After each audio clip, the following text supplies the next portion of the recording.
तो प्रिय भक्तों, 7वें नंबर पर समझा रहे हैं श्रील भक्ति विनोद ठाकुर महाराज। नाम हट के कर्मचारियों को शुद्ध भक्ति भाव में प्रचार करना चाहिए।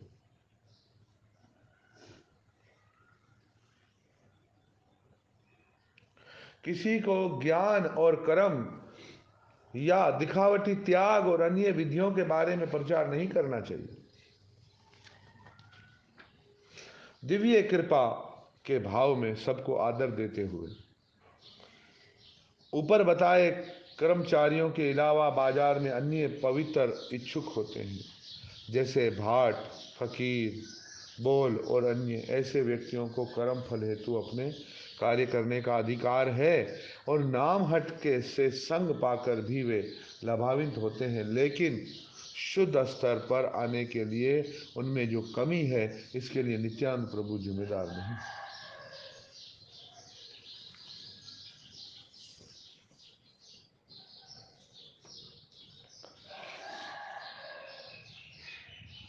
यहाँ श्रील भक्ति विनोद ठाकुर बहुत महत्वपूर्ण सिद्धांतों का समर्थन करते हैं। देखिए, ये है प्रचार। आप देखिए, व्यक्ति जमा करना ये प्रचार नहीं है। मैं पहले भी बोलता था, आज भी बोलता हूँ कि हमने बहुत सारे व्यक्ति जमा कर दिए, ये प्रचार नहीं है। हमें ये विचार करना है कि ये हमने प्रचार नहीं किया।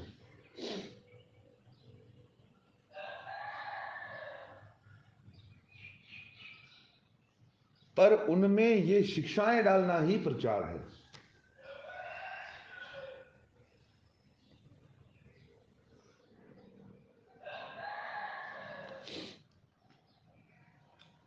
अक्सर भक्त लोग कहते हैं कि भाई मैं फलां को शिक्षा गुरु हूँ, फलां को शिक्षा दी, इसको दी, वो मेरी मानता नहीं है। मैं एक ही बात कहता हूँ, मैं अपने गुरु भाइयों को भी कहता हूँ, मैं अपने वरिष्ठ शिष्यों को भी कहता हूँ, ये बात ध्यान में रखें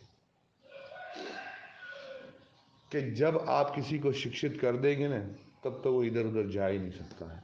जब तक वो इधर उधर है, समझो आपसे शिक्षित हुआ ही नहीं। चाहे वो मैं हूँ, चाहे आप हैं, कोई भी, वो शिक्षित हुआ ही नहीं। जहरीला सांप हो, निकला हो, आपने दरवाजे को कुंडी लगा दी और आप श्योर करें कि आपने सांप पकड़ लिया, तो ये आपने सांप नहीं पकड़ा है, जब तक कि वो सांप आप पकड़ के उसका जहर ना निकाल दें।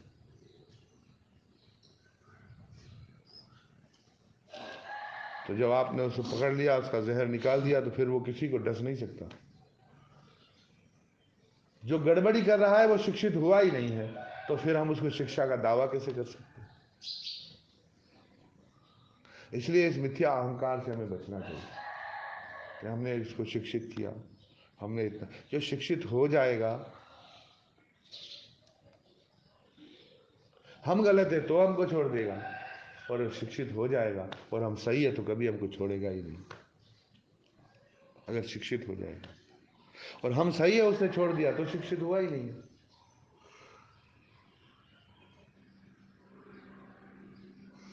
तो बहुत सारी बातें, ये बारीकियां हैं, ये समझाना है।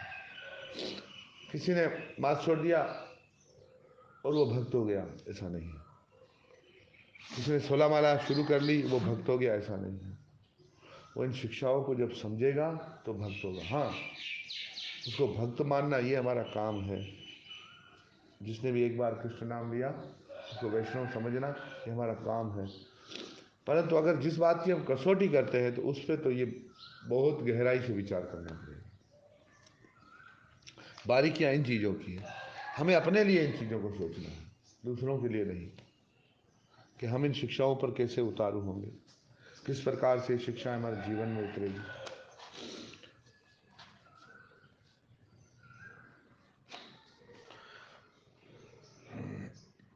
नाम हटके कर्मचारियों को शुद्ध भक्ति भाव में प्रचार करना चाहिए। मिलावट, भौतिक चिंतन या अन्य अवांछनीय दूषण के बिना उन्हें ज्ञान, कर्म, सूचक चिंतन, योग या कई अन्य कपट जाल का प्रचार नहीं करना चाहिए, उन्हें शुद्ध भक्ति का प्रचार करना चाहिए और लोगों को सिखाना चाहिए कि कृष्ण भावना अमृत का अभ्यास कैसे करें। चैतन्य महाप्रभु के सच्चे अनुयायियों जो भौतिक कपट जाल को अपने प्रचार में नहीं मिलाते, प्रचार के लिए अधिकृत हैं, इसलिए उन्हें सिर्फ कृष्ण भावना अमृत का प्रचार करना चाहिए। अधिकतर ऐसे होता है कि व्यक्ति के मन में जब धन की इच्छा होती है तो भी मिलावट का प्रचार करता है। जब व्यक्ति धन का अभिलाषी होता है तो फिर जो नहीं करने वाले कर्म है, नहीं करने वाले यज्ञ हैं, नहीं करने वाली पूजाएं हैं, नहीं करने वाले जो कर्म कांड है वो भी करता है। और कभी कभी लोग कृष्ण का प्रचार करते करते करते करते समय ऐसा आता है कि अपना प्रचार करना शुरू कर देते हैं। ये भी एक भयानक रोग है। प्रतिष्ठा पिशाची पकड़ लेती है तो फिर अपना प्रचार करना शुरू कर देते हैं। और जब अपना प्रचार जो करता है उसका एक लक्षण है, वो भी आप पहचान लीजिए। जो सभी को गलत ठहरा कर खुद को ही सही ठहराए तो आप समझ लोगे अभी भूत अपने प्रचार का चल गया। इसकी बात करो तो उसमें भी गलती निकाल देगा, उसकी बात करो तो उसमें भी भूल निकाल देगा, उसकी बात करो तो उसमें भूल निकाल देगा। और हर बात में यही कहेगा, इसको भी मैंने ऐसे समझाया था, उसको भी मैंने ऐसे समझाया था, उसको भी मैंने। प्रचारिक को ये कहने की जरूरत ही नहीं पड़ती है कि उसको मैंने शिक्षा दी, इसको मैंने शिक्षा दी, या मैं तुम्हारा शिक्षा गुरु। ये उसको कहने की जरूरत ही नहीं है। अगर उसने शिक्षा दी है तो सामने वाला खुद अपने मुख से बोल पड़ेगा। हीरे को कहने की जरूरत नहीं है कि मेरा मूल्य क्या है, ये तो जवेरी खुद ही बोल लेता है कि इसका मूल्य क्या है। ये बहुत बारीकी है, इसे समझना है। कहीं ना कहीं हम इन दुविधाओं से गुजर रहे हैं या गुजर चुके हैं या आप गुजरोगे, इससे पहले से सावधान हो जाओ। अन्य पवित्र लोगों के समूह जिनके बारे में ये बताया गया है, भाट, फकीर, बेल और अन्य असंप्रदाय हैं जो गलत दर्शन का प्रचार करते हैं। श्रील प्रभुपाद ने कहा कि बोल साहिज्य हैं। फकीर बोल किसको कहते हैं? जो साहिज्य हैं।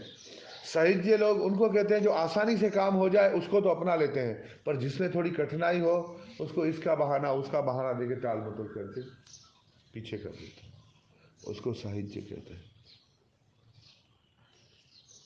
जैसे अब आस्ते आस्ते भक्त लोग जुड़े थे, दीक्षित हुए थे, पर अब ठाकुर जी की सेवा पूजा में जुड़ रहे हैं। पर पहले बीच में क्या हो रहा था कि जिस भगत से मैं पूछता था वो कहते हैं कि वो गा लेते हैं, बस गा लेते हैं। तो ये आसानी से गाकर ही काम चला लेना भी सहजता है। एक भक्त को सदैव चिंतित रहना चाहिए। जिस प्रकार अपने आश्रम की यहाँ सेवा चल रही है, इसी प्रकार सर्वतर सब जगह पर घरों में, केंद्रों में ये सेवा चलनी चाहिए। अभी भी मैं कह रहा हूँ कि हमारे आश्रम की जितनी सेवा भी चल रही है, अभी भी वो सेवा नहीं चल रही है हमारे आश्रम की भी यहाँ पर कि जो सेवा होनी चाहिए। पर अभी भी तैयारी चल रही है भक्तों की। आस्था आस्था आने वाला समय बहुत अच्छा है कि हमारे पास अब बहुत सारे नए साधु हैं, नए नए बच्चे हैं, नए भक्त आ रहे हैं, सीख रहे हैं। और ये सेवा का आकर्षण ही, कि शुद्ध सेवा का आकर्षण ही भक्तों को खींच लाता है। एक अभिलाषा खींच लाती है कि गुरु के सानिध्य में रहेंगे और दूसरा कुछ सेवाओं को और अधिक करेंगे और गौर राधा कृष्ण के प्रति एक समर्पण है तो वो एक सेवा का भाव पर और सेवा सीख जाएंगे। क्योंकि घर पे रहकर ऐसे नहीं हो सकती सेवा। इसके अलावा हमारे किसी आश्रम में, मंदिर में पूर्ण रूप से सेवाओं का इतना कर्म नहीं है, तो हर एक भक्त इस तरफ दौड़ कर आने की कोशिश में लगा हुआ है और ये एक बहुत अच्छा काम है। मगर जैसे जैसे भक्तों का सानिध्य बनता जाएगा और जैसे यहाँ ब्रह्मचारी बढ़ते जाएंगे तो जो गृहस्थों के कंधों पर जो इतना वजन है सेवाओं का वो कम हो जाएगा और गृहस्थ जो है सहयोग करेंगे और ब्रह्मचारी सेवा करेंगे। गृहस्थ क्या करते हैं? ये सहयोग करेंगे, ये धन से सहयोग करेंगे, कोई शरीर से सहयोग करेंगे, कोई सेवाओं में सहयोग करेंगे, पर ब्रह्मचारी पक्के होते जाएंगे। कुछ कोई, पर इसमें वैरागी होने चाहिए, त्यागी हो कि ना हो, त्याग स्वयं हो जाएगा। दिखावटी त्याग होता है ना, वो ना हो तो वैरागी भक्त होने जाएंगे। तो ये सारी चीज़ें हो जाएगी आस्ता आस्ता, ये बहुत अच्छा होगा। पर अभी भी काम चलाने वाली सेवा चल रही है, अभी पूर्ण विधि से नहीं चल रही है, पूर्ण शुद्धता से नहीं चल रही है। कई चीज़ों में हमें बहुत सारी सावधानी बरतनी है, पर आने वाला समय अच्छा है। आने वाले समय के अंदर सुधार आप लोगों को लेके आना है। मुझे पता है कि मैं जितनी भी शिक्षाएं दूं पर मैं अधूरी छोड़ के जाऊंगा। उसका मूल कारण है कि हम और आप सतत एक साथ नहीं है, और जो अभी अभी एक ही, कोई दूसरा स्रोत है ही नहीं, कोई लिखने वाला नहीं है, कोई लिखकर दूसरों को भेजने वाला नहीं है, कोई अपनी पत्रिका नहीं है, कोई पुस्तक का कार्य है नहीं। तो बस ये वॉइस की रिकॉर्डिंग है, वो जहाँ तक पहुँची तो पहुँची, जिसने सुनी तो सुनी। और जो वॉइस है आज चलकर आगे बढ़ जाती है ग्रुप में, शायद ही कोई विरला पुरुष पीछे जाके उसको सुनता है, नहीं तो हर कोई आज नहीं आने वाली वॉइस को ही सुन रहा है। इसको भी कोई जमा करेगा, कोई नहीं करेगा, हो तो जाएगा, गौरांग के हाथ में है, काम तो वो चला रहे हैं नित्यानंद प्रभु। परंतु अधिकतर बहुत सारी शिक्षाओं का आप लोगों को पूरी तरह से पता भी नहीं चलेगा कि हमारे गुरु महाराज क्या बता के गए ग्रंथों में, क्या आपको खुद ही खोज करनी पड़ेगी। उस वक्त आपकी खोज सही भी हो सकती है, आपकी गलत भी हो सकती है, इसलिए सतर्क बड़ी मेहनत करने की जरूरत है। क्योंकि कहीं ऐसा ना हो कि हम बहुत ज़्यादा लोगों को जमा करने के चक्कर में कहीं ऐसे लोग हम इसमें जोड़ दें जो न कर्म की शुद्धता को जानेंगे, न ज्ञान की शुद्धता को, फिर वो ज्ञानी कर्मी या ऐसे फकीर या दरवेश बन के इसमें जुड़े रहेंगे, और फिर प्रचार कार्य समझ में नहीं आएगा। किसी आश्रम में रहना आसान है, परंतु उसकी शिक्षाओं को समझना थोड़ा दुर्लभ है। इसलिए सावधानी से शिक्षा को केंद्रित करें। ये सब सेवा है, जैसे ये प्रसाद बनाना, सफाई करना, सारी चीज़ें सब सेवा है। पर इसमें मूल चीज़ यह है कि आपकी शिक्षा, सही शिक्षा के साथ ये सेवा करोगे तो ठाकुर जी लग जाएगी, और सही शिक्षा के साथ नहीं करोगे तो वो सेवा यहीं की यहीं घूमती रहेगी। इसलिए सही शिक्षा, और शिक्षा हमारे भाव को मजबूत करती है, और भगवान भावग्रही है। शिक्षा किसको मजबूत करेगी? हमारे भावों को। श्रील प्रभुपाद ने कहा कि बोल साहित्य है जो करित्रम वैष्णववाद का प्रचार करते हैं, भौतिक चीज़ों का मिश्रण करते हैं। भाट या भट्टाचार्य इस प्रकार के ब्राह्मण हैं जो कर्म कांड का पालन करते हैं। फकीर असिथर लोग हैं जो एक जगह पर टिकते नहीं, एक जैसा काम करते नहीं। श्री भक्ति विनोद ठाकुर ने कहा कि जो लोगों को अपने जीवन में वे करने का अधिकार है जो वे चाहते हैं, अच्छा या बुरा, अपने कर्म फल की इच्छा के अनुसार, ये हमारी समस्या नहीं है। ये हमारी समस्या नहीं है कि लोग क्या चाहते हैं क्या नहीं, लेकिन हम उन्हें नाम हट सभा के समय प्रचार की अनुमति नहीं देते। आप जिस व्यक्ति के अंदर आपको पता है कि उसके विचारों में गड़बड़ी है, वो कर्मी है, ज्ञानी है, भले जितना अच्छा बोल सकता हो, पर हम अपने प्रचार में उसको क्या नहीं देते हैं, बोलने का मौका नहीं देते। बाकी जुड़ता रहे, प्रसाद खाए, बैठे, बात करे, कभी कभी कीर्तन भी कर ले। अभी देखें कुछ समय, जैसे एक व्यक्ति हमारे साथ जुड़े हुए हैं, परिवार में है, तो वो भी अपने आप को भक्त जाहिर करते हैं जब हम भक्तों को देख लेते हैं। पर जब वो गा रहे थे तो फिर कभी इधर का गाया, कभी उधर का गाया, कभी उधर का गाया, फिर क्षमा मांग ली बाद में। हरे कृष्ण महामंत्र बोलो।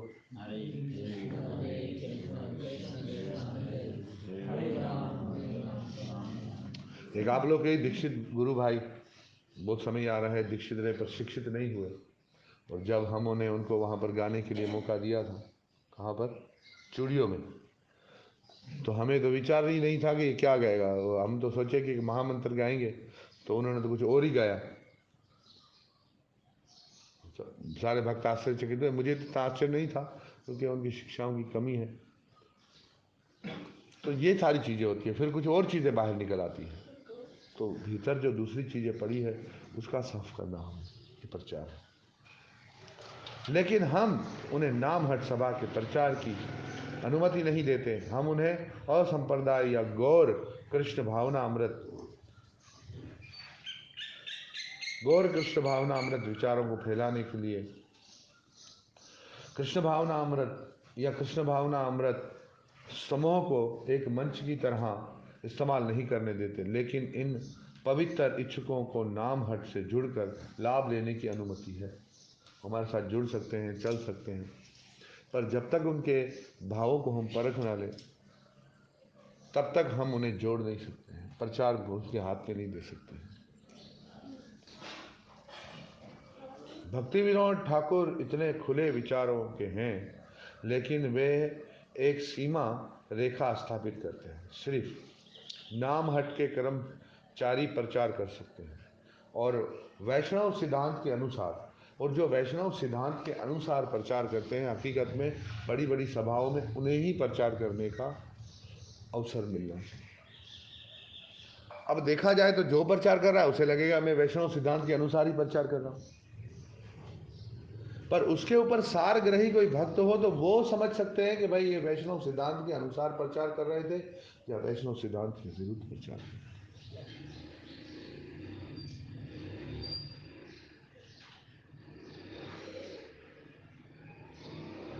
एक प्रश्न, कल की कथा जो हुई उस पर मैं प्रश्न रखूंगा सब भक्तों को के पास, वो बाद में कथा में उसको रिकॉर्डिंग में नहीं रखेंगे, उसके बाद रखता हूँ।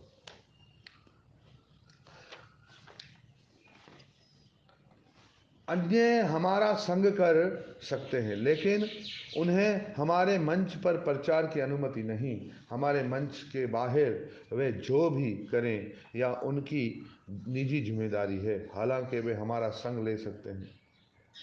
जैसे ही देखो, एक छोटी सी बात है, हम लोग जब वहाँ हिंगलाज पर कथा कर रहे थे तो एक गुलाब घूमता हुआ खुशबू बिखेरने आ गया, और वो खुशबू इनकी जन्मभूमि की ही थी उसमें, और कहा मैं एक भजन गाऊंगा। फिर उसने प्रवचन किया, पतिव्रता स्त्री का सब व्रत बेकार, उसका जप बेकार, उसका ये करना बेकार, सबसे बड़ा व्रत जो है वो कौन सा व्रत है? पतिव्रत व्रत।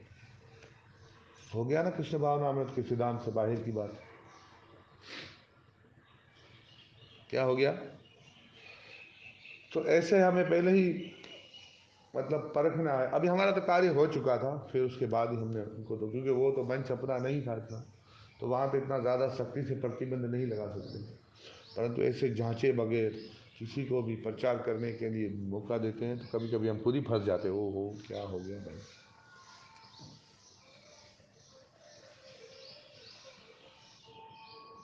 किधर चले गए?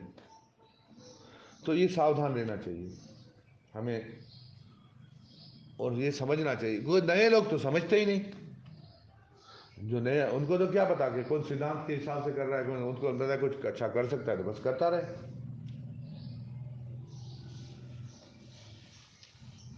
इसीलिए आप लोग बाहर प्रचार करते हैं तो बहुत सारी चीज़ें की अच्छी तैयारी रखें।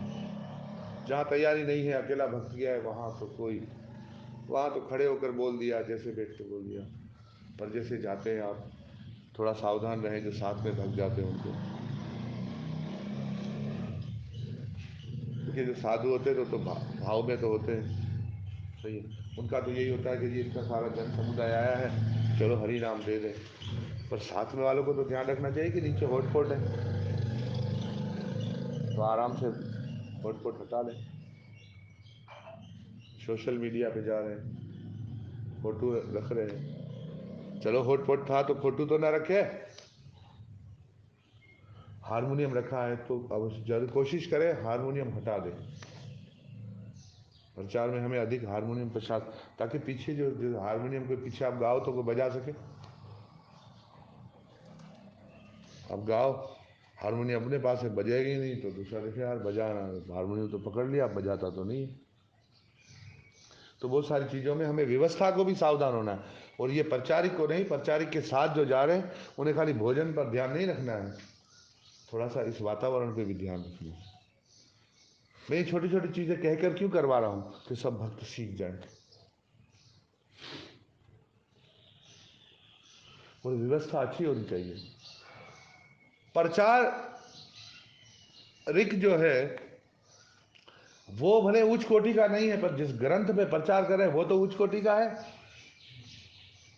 तो उसका तो एक बहुत बड़ा ऊंचा स्थान होना चाहिए। अगर आप प्रचारिक को अहमियत नहीं देते तो समझो वो उस दिव्य ग्रंथ को अहमियत नहीं देते हैं, वो जिसका प्रचार कर रहा है उसको अहमियत नहीं देते।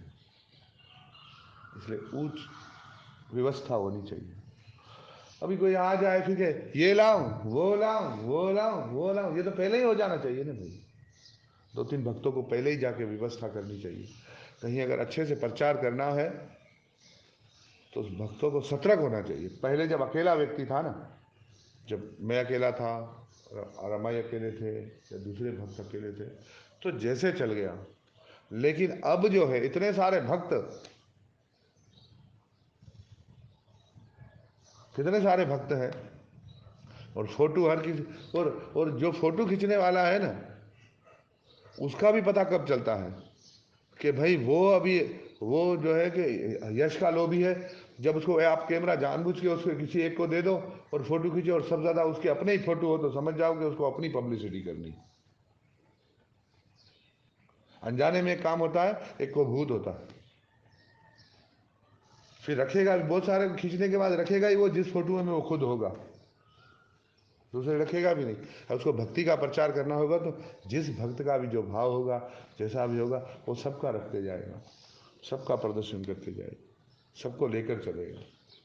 तो सीखे हुए भक्त होने चाहिए प्रचार कार्य में, बहुत ही सारग्रही भक्त होने चाहिए, और व्यवस्था अच्छी देखनी चाहिए। तब प्रचार, और प्रचारक को बोलते हुए एक एक शब्द पर ध्यान देना है। सिंधी में बोल रहा है तो सिंधी में ही बोलना है, उर्दू में बोल रहा है तो उर्दू में बोलना है, हिंदी में बोल रहा है तो हिंदी में बोलना है, और मिक्स बोल रहा है तो मिक्स में कहाँ कौन सा जुमला उसको इस्तेमाल करना है। नहीं तो आगे पढ़े लिखे भक्त हमारे साथ जुड़ेंगे नहीं, विवेकी भक्त नहीं जुड़ेंगे। आदर कर लेंगे मगर हमसे प्रवचन नहीं करवाएंगे, क्यों? उनको समझ लेंगे कि इनका बोलना बेढंगा है, इनकी बात में सिद्धांत नहीं है। क्योंकि व्यक्ति आस्ते आस्ते जब समझने लगते हैं, वैसे तो कहीं भी जुड़ जाते हैं।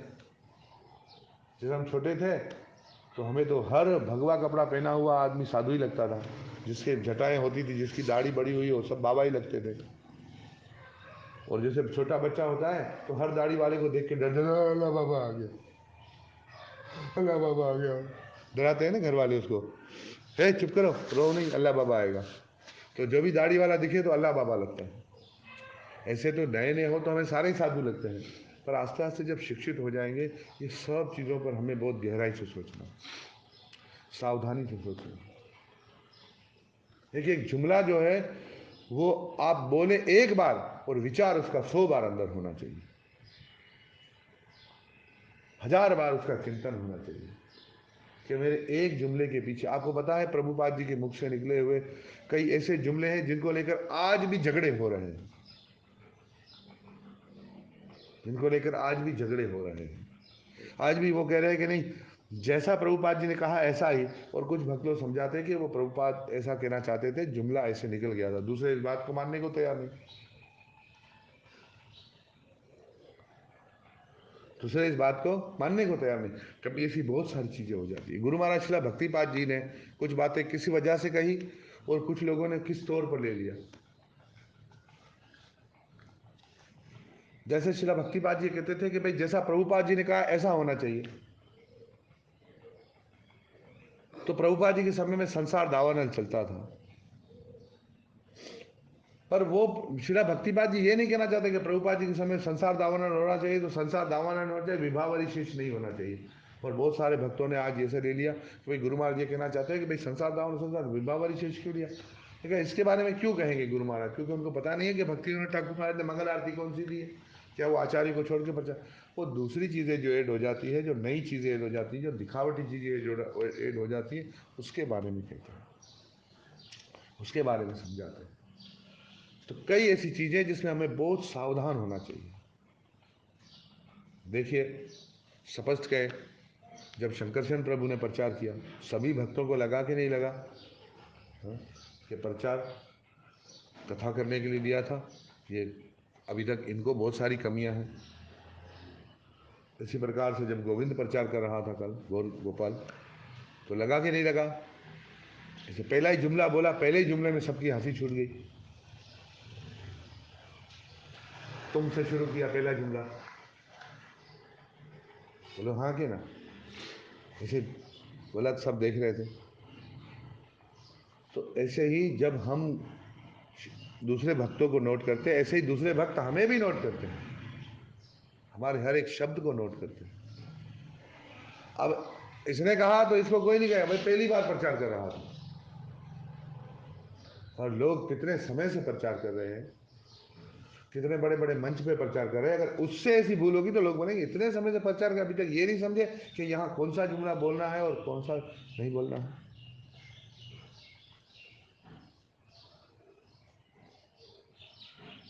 जैसे अक्सर हम बोलते हैं तो कोई हमारे हमारे प्रचारिकों में, रमाई प्रभु ने चटनी बनाई है, क्या की, किसकी चटनी बनाई है, जहां लगे जहां ना लगे, क्या क्या है, हमें क्या पता क्या है। पद्मावती माता जी ने चटनी बनाई है तो की,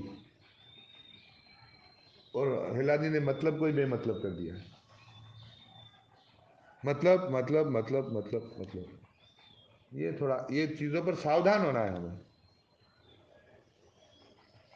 इन चीज़ों पर हमें सावधान होना है, क्या जुमला बोलना है क्या नहीं बोलना, ये सतर्क करें। सिद्धांत में कोई विरुद्धभास नहीं है, चलेगा, पर अब शब्दों का सुधार भी जरूरी है। पहले तो हमारे प्रचार में सिद्धांत चाहिए था, सिद्धांत आ गया है, आचार्य की शिक्षाएं भी आ रही हैं, पर अब जुमलों को हमें समेटना है। पूछना चाहते हैं सब कि भाई कोई गलती हुई कि नहीं हुई, तो गलती बता रहे हैं, उस पर सावधानी करें। और बोल तो हम सब हिंदी ही रहे हैं, समझो मुख्य रूप से हिंदी में प्रचार कर रहे हैं, ना उर्दू में कर रहे हैं ना सिंधी में कर रहे हैं, पर उसको उमड़ घुमड़ उमड़ घुमड़ उमड़ घुमड़ करेंगे तो गड़बड़ी होगी। कभी खास गुजराती में बोलते हैं तो फिर गुजराती लें, खास हिंदी बोलते हैं तो हिंदी लें, और हिंदी लेते हैं तो हिंदी में कुछ उर्दू का समावेश हो। बाकी हमें, क्योंकि भाषा का बड़ा प्रभाव पड़ता है, कुछ शब्दों का बड़ा प्रभाव पड़ता है। हरे कृष्ण महामंत्र बोलिए। हरे कृष्ण कृष्ण कृष्ण हरे हरे राम राम। और जो भी दूसरे भक्त जो हमारे मंच पर नहीं बोलते हैं, वो बाहर दूसरे मंच पर क्या बोलते हैं, उनकी जिम्मेदारी उनकी है, नित्यानंद प्रभु की और हमारी नहीं।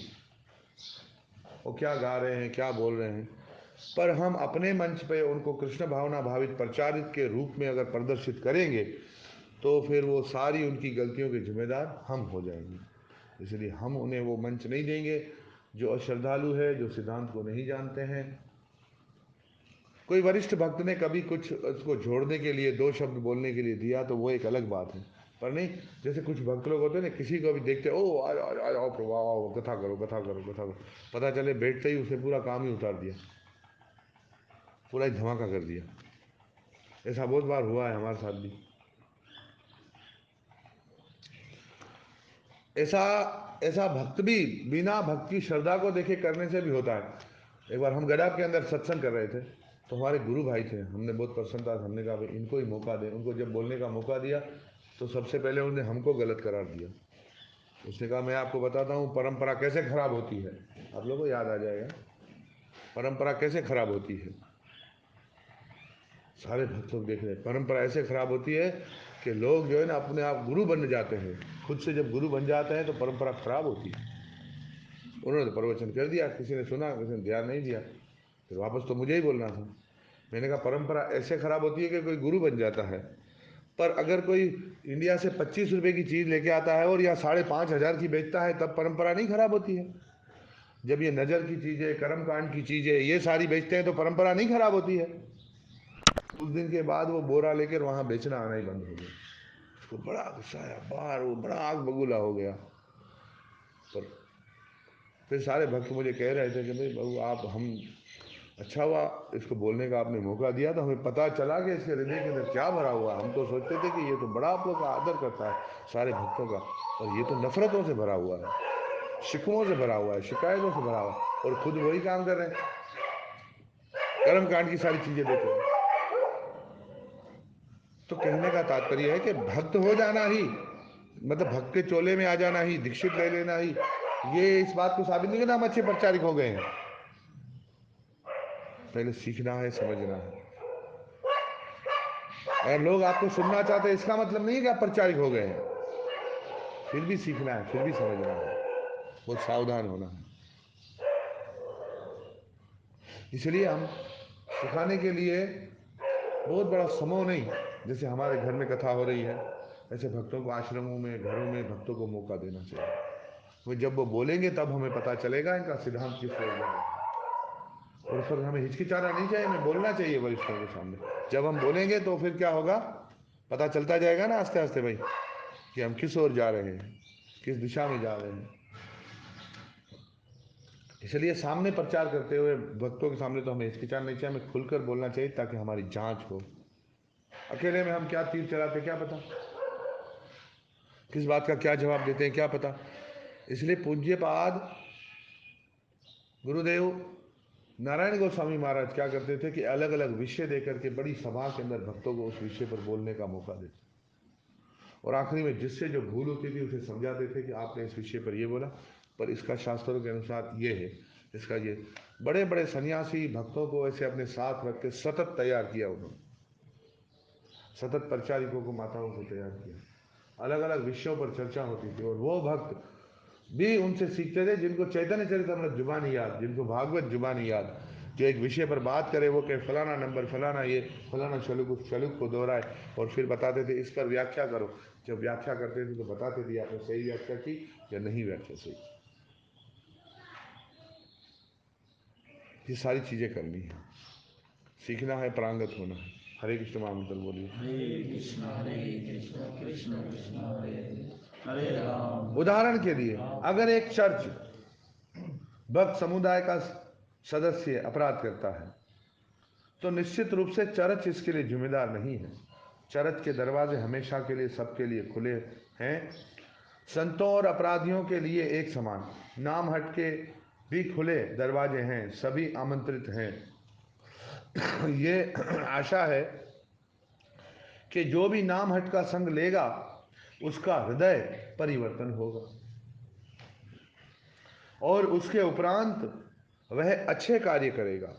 घर पर कार्यक्रमों और नाम हट कार्यक्रमों में साधारणतया कोई बड़ी समस्या नहीं है, लेकिन भक्ति वृक्ष सभा में हम चर्चा करते हैं, इसलिए समूह आयोजक को सतर्क रहना चाहिए ताकि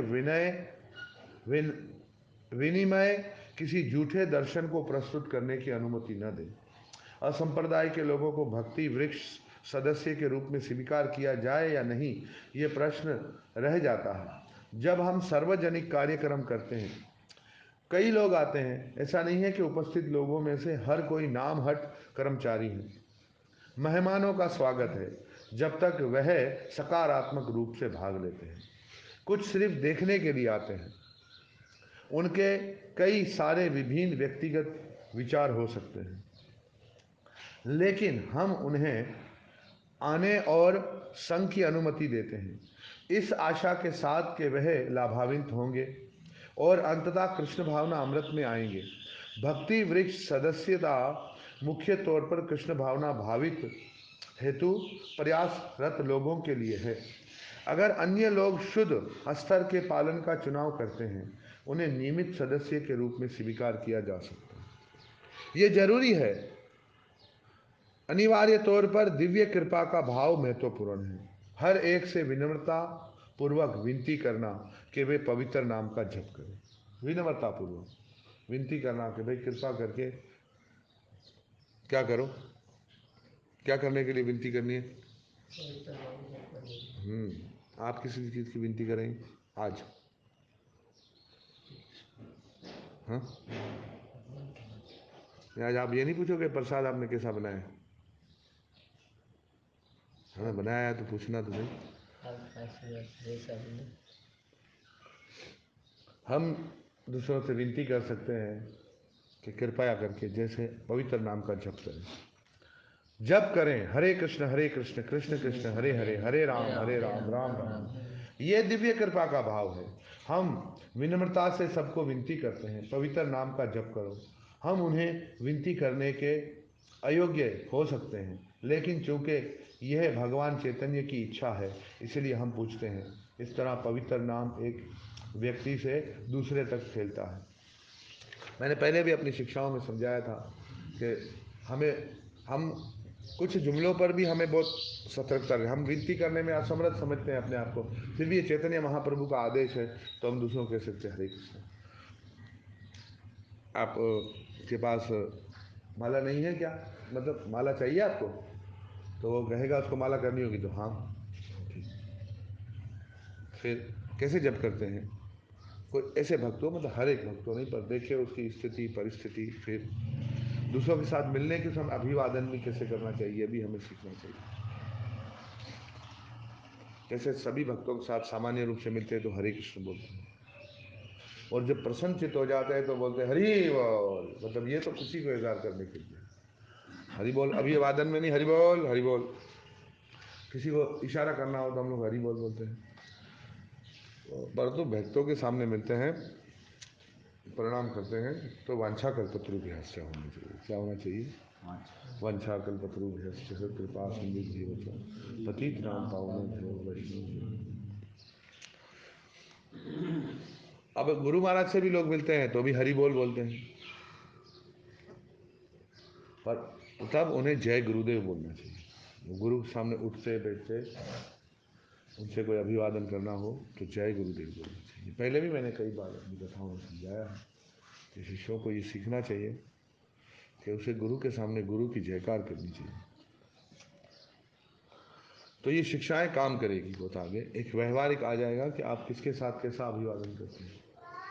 जब हम दूसरों से हरि बोल करते हैं तो सामान्य व्यक्ति को तो हरि नाम लेने की शिक्षा देते हैं। यही शिक्षा, ये उपदेश तो हम गुरु को नहीं कर सकते। तो वरिष्ठ वैष्णवों को अपने, जिनसे हम श्रवण करते हैं, शिक्षा लेते हैं, उनको हम वांछाकल्पतरुभ्यास से कर सकते हैं, जोर से नहीं तो मन ही मन प्रणाम करके कर सकते हैं। पर सबके साथ हरे कृष्ण बोल सकते हैं, जय श्री राम बोल सकते हैं, हरि बोल भी बोल सकते हैं। पर जब गुरु व